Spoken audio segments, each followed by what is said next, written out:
ఉమ్.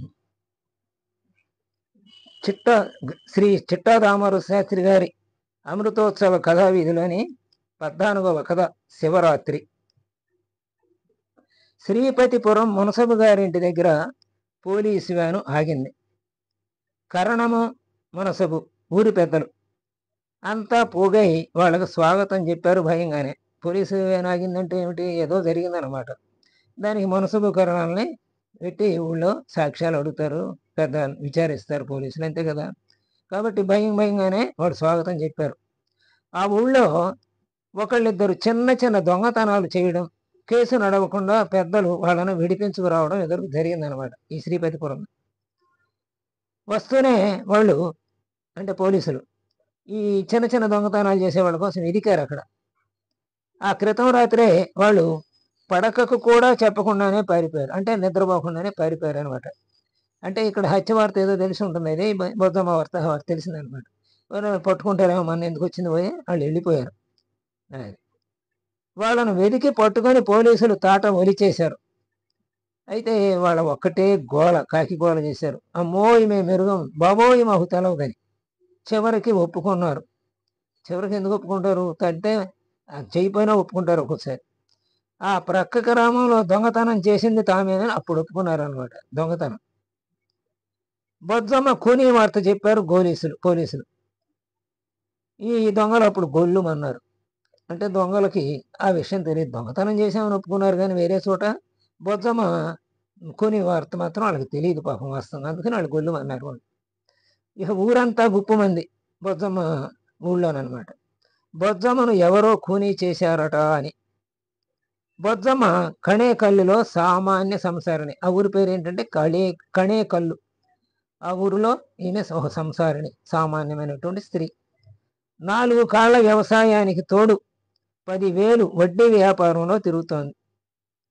అంటే ఇంట్లో వాళ్ళందరూ కష్టపడి పని చేసుకుంటూ ఉంటారు, వడ్డీ కూడా చేస్తూ ఉంటుంది. ఉన్న మగదక్షత 4 నలుసుల్ని విడిచిపోయినా బొజ్జమ్మ కొండంత దుఃఖాన్ని గొంతులో నిలిపేసి కొడుకుల్ని వృద్ధిలోకి తెచ్చింది. భర్త ఉండగా 4 పిల్లలు కన్నది, ఆయన పోయాడు. ఆ తర్వాత నలుసుల్ని 4 కూడా జాగ్రత్తగా పెంచుకుంటూ వచ్చింది. ఉన్న ఒక్క కూతుర్ని 4 క్రోసుల దూరంలో ఒక సంపన్న కుటుంబంలో ఇచ్చింది. 4 క్రోసులు అంటే, క్రోసు అంటే 2 మైళ్ళు అని కదా మనకు తెలుసు. 8 మైళ్ళ దూరంలో ఉంది ఊరు. అయినా కన్న పేగు కాబట్టి, అంటే కూతురుకి ఇంకా ఆమె ఏదో ఒక రూపేణ ముట్ట చెబుతూనే ఉండేది. అయితే కొడుకులకి అది ఇష్టమే, 4 కొడుకులకి. కానీ కోడళ్ళకి అది నచ్చల. అందుకని సంసారం బయటపడిపోయింది. అంటే ఎప్పుడైతే భేదాలు వచ్చినప్పుడు అందరికీ తెలుస్తాయి కదా, అలా బయటపడిపోయింది. ఒక్కొక్క కారణంగా, ఈ ఒక్క కారణంగానే బొజ్జమ్మ పిల్లలకు మరి వ్యవహారం నడిచేది ఎట్లా, అందుకని ఏం చేసింది, ఆ ఊళ్ళోనే చిన్నప్పటి నుండి బిడ్డలకు తోడుగా పనిచేసింది. అంటే వాళ్ళు వెళ్ళిపోయారు, పిల్లలు వేరేగా ఉంటున్నారు. బయటపడిపోయిందంటే అది సంసారం బయటపడిపోయిందంటే ఈ ఒక్క కారణంగా బొజ్జమ్మ పిల్లలకు దూరమైందనమాట. ఇక మరి వ్యవహారం నడవాలంటే ఎట్లా, వ్యవసాయం ఉంది, వడ్డీ వ్యాపారం ఉంది, మరి వాడు ఇవ్వకపోతే వాడి దగ్గర నుంచి వసూలు చేసుకురావాలి కదా. అందుకని ఆ ఊళ్ళోనే చిన్నప్పటి నుండి బిడ్డలకు తోడుగా పనిచేస్తూ ఉండే ఎల్లాయి బిడ్డలకు దూరమైన బొజ్జమ్మకు భార్యతో సహా దగ్గర అయ్యాడు అనమాట. అంటే ఎల్లాయి రంగమ్మ ఇద్దరు ఈమె దగ్గరకు వచ్చారు. కమతంలో కాగితాలు ఎల్లాయి చేయి లేకుండా సాగటం లేదు. ఎల్లాయి సాయంతోనే ఆ కమతం చక్కగా జరుగుతోంది. ఆ ఏడు బాగా పండింది. రకం తిరగటంతో వడ్డీ కూడా గిట్టుబాటు అయింది. అంటే అందరూ సరిగా వడ్డీలు కూడా చెల్లిస్తూ వడ్డీ వ్యాపారం కూడా బాగానే సాగుతోంది. తినదగిన బిడ్డలు తన దిక్కే చూడటం లేదు ఇప్పుడు. మరి సంసారం బయటపడిపోయింది కదా పాపం, అందుకని చుట్టల్లో వాళ్ళు. కన్న కూతురు దగ్గరకు పనుల ఒత్తిడి ఈ మధ్యన వెళ్ళాల, ఒకటే అన్ని చూసుకోవాల్సి వస్తుంది కదా. అందుకని మనమడికి మాటలు కూడా వస్తున్నాయి. అంటే కన్న కూతురు కొడుకు అన్నమాట.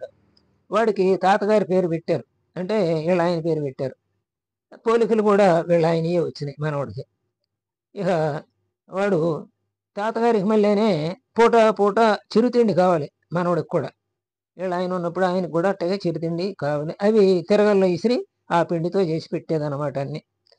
మహారాజు ఆయన ఆ కాలంలో తాను స్వయంగా విసిరి ఏ పూటకు ఆ పూట తయారు చేసి పెట్టేది. ఇప్పటికీ తాను ఆ తిరగల్ని విసిరే పనిలోనే ఉంది. అంటే ఇప్పటికీ ఇది వాడుతూనే ఉంది, అంటే గ్రైండర్ వాడలేదన్నమాట.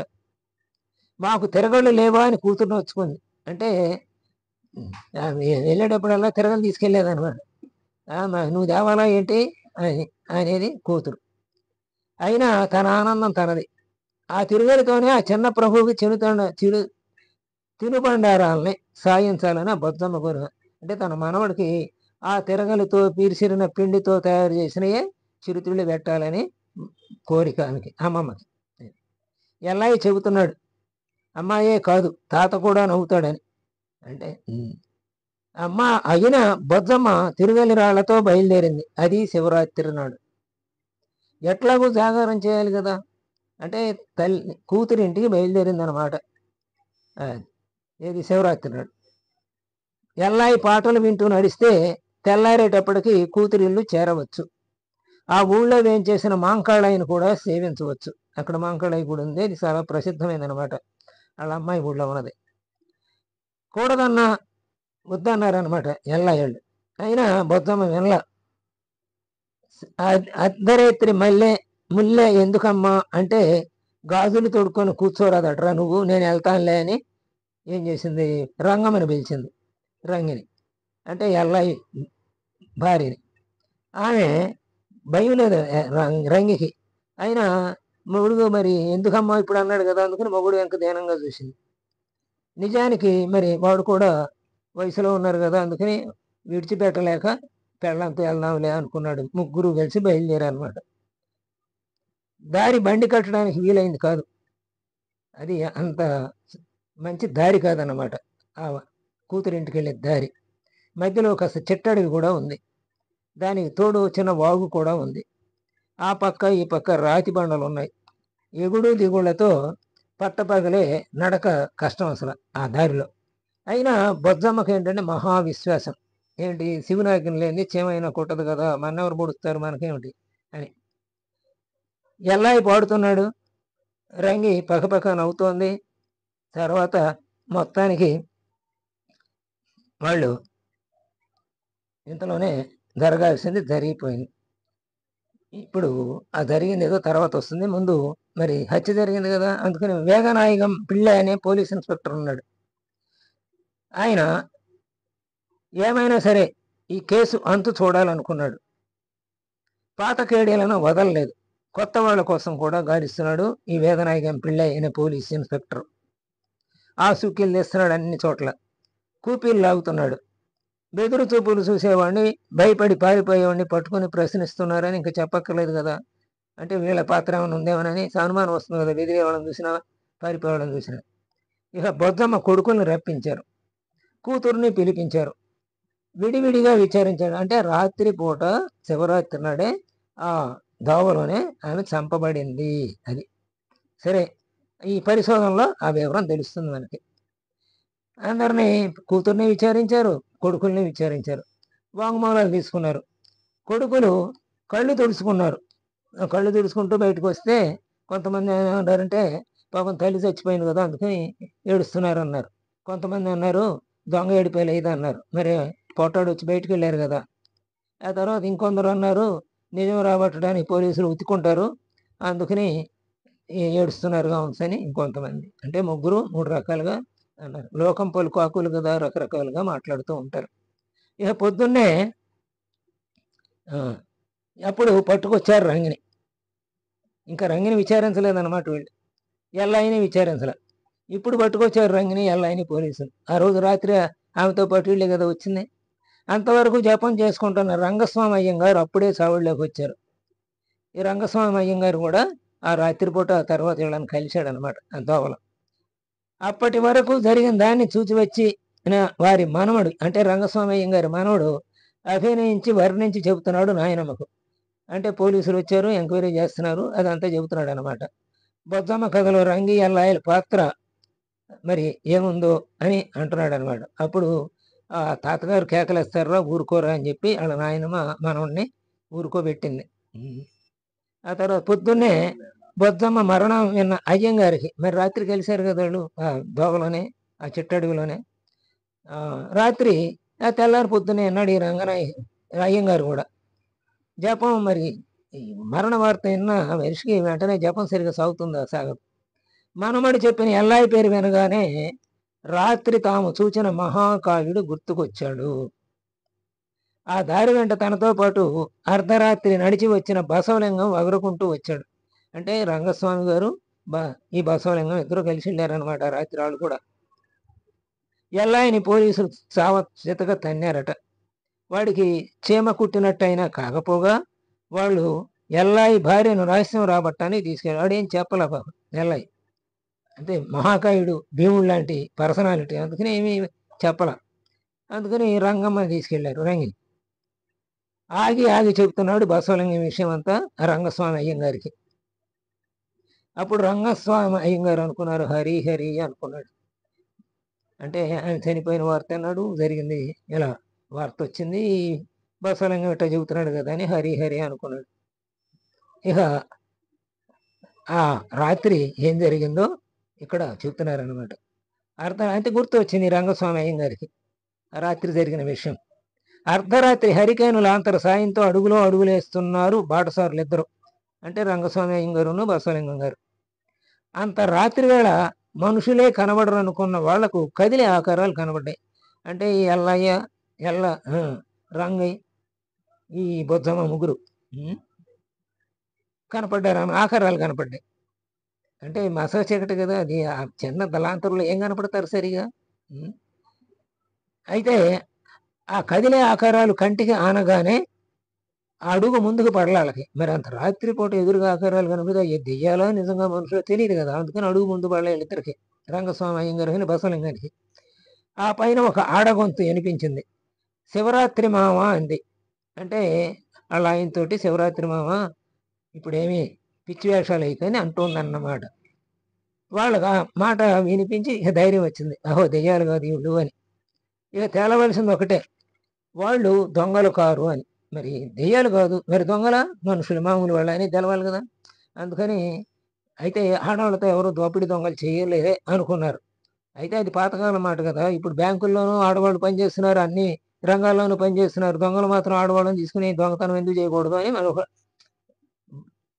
సందేహం వచ్చి నెమ్మదిగా బిత్తుకుమంటూనే ఇద్దరు అడుగులు వేస్తున్నారు అనమాట. అప్పుడు ఎవరా మనిషి అరిచాడు ఒకడు ధైర్యంగా.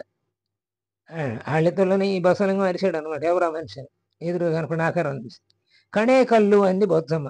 వాళ్ళది కణే కళ్ళు అని చెప్పుకున్నాం కదా ముందే. ఆ వేళకు ఎల్లాయి కాలు ముడుచుకోవడానికి కావాలి పోయాడు, అంటే దూరంగా పోయాడు.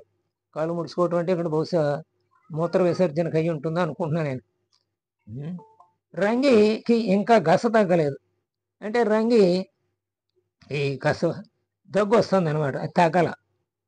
ఆ గొంతు హుందాదన వినగానే ధైర్యం వచ్చింది బాటసారులకి. అంటే ఆ మనిషి బొత్తమ్మ చెప్పిందిగా కణేకళ్ళు మాదని. కణేకళ్ళు ఎవరింటి వాళ్ళక్క అన్నాడు. అంటే మీ ఇంటి పేరు ఏంటి అన్నారు కదా. ఇంత రాత్రి బయలుదేరారేంటి అన్నాడు ఒక బాటసారి. బాటసారి అంటే ఇది రంగస్వామి అయ్యంగారును అంటే వచ్చినటువంటి ఆయన బసవలింగం. గంటివారి కోడల్ని బాబు, బొజ్జమ్మ అంటారు నన్ను, తమదే ఊరు బాబు అని అడిగింది ఆ బొజ్జమ్మ. ఇక్కడే ఈ చెట్టడివి దాటగానే ఉంది కదా శ్రీపతిపురం, అది మా ఊరు అని చెప్పాడు రంగస్వామి అయ్యంగారు. ఇప్పుడు ఆ శ్రీపతిపురానికే ఎంక్వైరీకి వచ్చాడు పిండే గారు, పోలీస్ వీళ్ళందరూ, అక్కడ మున్సబు కారణం కూడా వచ్చారు కదా, ఆ ఊరు అనమాట. అయితే శ్రీమాన్ రంగస్వామి అయ్యంగారు వీరు అని చెప్పబోయాడు రెండో బసవలింగం చెప్పాడు అనమాట, ఆయన పరిచయం చేశాడు అనమాట రంగస్వామి అయ్యంగారు. వెంటనే బొజ్జమ్మంది, నమస్కారాలు స్వాములు, అన్నీ తెలిసిన వాళ్ళు కదా తమరు, శివరాత్రి గుర్తు కదా, అందుకని శివుడాజ్ఞ లేదే చేమైనా కుట్టదంటారు కదా, మరి ఇంకా నాకేంటి భయం, అందులో ఏనుగు లాంటి ఎల్లయ్య ఉన్నాడు నా వెనకాల, ఇంకెవడు నన్ను కొట్టేది నన్ను చంపేది, ఎంతమందినైనా గంటల తరబడి నిలబకాల కర్రసాముతో బాగా ఆరితేరున్నాడు మా ఎల్లయ్యి, కాబట్టి నాకు భయం లేదు, అందుకని బయలుదేరా అని చెప్పింది అనమాట. ఈరోజు శివరాత్రి పర్వదినం, ఎంత పుణ్యం అంటే మరి తెల్లారితే దాకా నడిస్తే ఉపవాసం అవుతుంది, అటు తర్వాత జాగారం అవుతుంది కదా. ఇట్లాంటి పుణ్యవంతులకే దక్కుతుంది బాబు ఇట్లాంటి అవకాశం అని అంటారు కదా అని రంగస్వామితో అంది బొజ్జమ్మ ఆకాశం చూస్తూ. ఇక బొజ్జమ్మ శివనామ స్మరణకు వాళ్ళందరూ నవ్వుకున్నారు, భక్తి విశ్వాసాలకు ఇంకోటి సంతోషించారు. ఏనుగు లాంటి ఎల్లాయిని వీళ్ళు ముందు నుంచి చూడాల, వెనక నుండి చూచారు వీళ్ళిద్దరు, బస్తలంగా ఉన్న రంగస్వాముల వారు. అలనాటి భీముడు అతని అన్న హనుమంతుడు అన్నట్లు ఉన్నాడు అన్నాడు బసవలింగం అయ్యగారితోటి. అప్పటికి రంగి గస దిగ్గింది, అంటే రంగికి దగ్గు తగ్గింది అనమాట, ఆయాసం తగ్గింది. దండాలు బాబాయ్, దండాలు స్వాములు అంటూ రంగి వీళ్ళకి దండాలు పెట్టింది. అప్పుడు చూశారు రంగిని వీళ్ళు, భయపడే లేడీలాగా ఉంది. ఏది రంగి. ఇక సరే ఏమండి ఈ అప్పుడు బసవలింగం అన్నాడు, ఈ అమ్మాయి చాలా చిన్నదిలాగా ఉంది, వాడేమో మహాకాయుడిలాగా ఉన్నాడు, ఎట్లా కూర్చారయ్యా వీళ్ళిద్దరిని అనుకుంటూ నవ్వుకుంటూ ముందుకు సాగిపోయారు వాళ్ళిద్దరు, ఎవరు రంగస్వామి అయ్యంగారు ఉన్న బసవలింగం. అట్టే కనిపించకపోయినా బసవలింగం వెనుదిరిగి చూస్తూ అయ్యగారిని అనుసరించాడు.